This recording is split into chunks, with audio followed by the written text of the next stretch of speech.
Use of time to my colleague, Mr. Biggs, for 5 minutes or so for a question. You are a generous chairman. Thank you, Mr. Chairman. My first question will go to you, Mr. Humaya.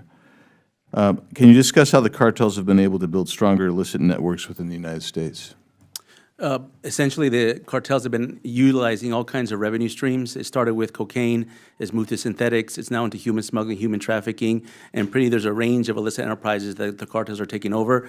They're not just operating in Mexico, they're operating all throughout the Western Hemisphere, in fact, the world. They're appearing in Europe, they're appearing in Canada, and what they're doing is they're creating an enterprise that's upwards of cocaine itself, $170 billion annually a year. So these are things that many governments have a hard time to outpace in terms of the financial resources. So our hope is not to outpace them dollar for dollar, but yet to understand how they operate and dismantle those logistics. And when was the last time you were at the border, Mr. Humaya? About 3 weeks ago. Okay. Sheriff, a question for you is, will you please just briefly discuss the importance of the 287G program, how you've utilized it, and whether you think it's working?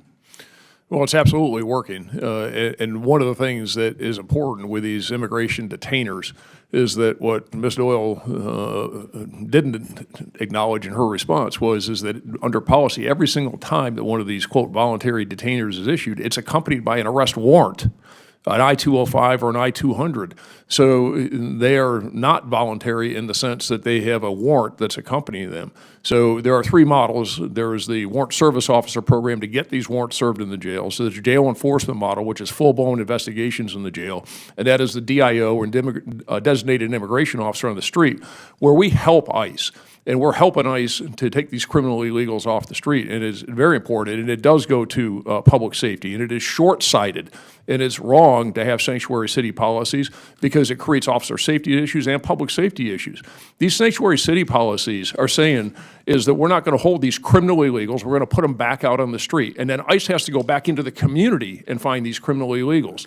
If they would just allow ICE to come into the jails and take the rapists and the murderers and the robbers and the burglars and the child porn people out of the jails and deport them, they would keep them from going into the street, and everybody's all up in arms about these collaterals, these people who don't commit any crime. Well, let them go into the jails and focus on the criminals, and then that wouldn't happen. They are short-sighted in these sanctuary city policies. Thank you. And you get to the point, which is if you hand over the individual in the jail, everybody's safer. The officer's safer, the criminal's safer, and the community's safer. 100%, Mr. Biggs. So I just have to ask this question of you, Mr. Humaya. Is it radical to open up your border? Is it extreme to open up your border? Is it cruelty is the point when you open up your border and that causes something like 60% of every female coming across the border to be raped? And no matter what the age is, and about 35% of every male coming across to be raped. Does that sound like a humane policy? Absolutely not.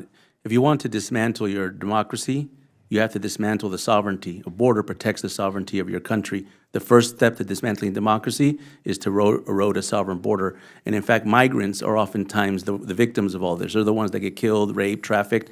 And so the best form of migrant care is actually border security. And Sheriff, when's the last time you were at the border? Any border, Texas, Arizona? It's been a while. Okay. Ms. Doyle, when's the last time you were at the border? I would say about 10 months ago. 10 months ago? Which border did you go to? I've been both of the San Diego sector as well as El Paso sector. Okay. And the northern border as well, I should mention. Okay. By Seattle. So I was there about 3-4 weeks ago myself down the border, and it's night and day, because I've been down to the border. I grew up in what was in a border district in Arizona. It is night and day. And what causes that? Is it because we enacted new legislation? No. I don't care what President Biden, former President Biden said. He said you have to have new legislation. That was false. It was a lie. What it took was enforcing the law. And that's not what the sanctuary cities are doing. We had a nice discussion, your mayor and I did. Had a nice discussion with all the mayors. They all have criminal culpability. I think you've misinterpreting the statutes, the 3 federal statutes that I referenced last week.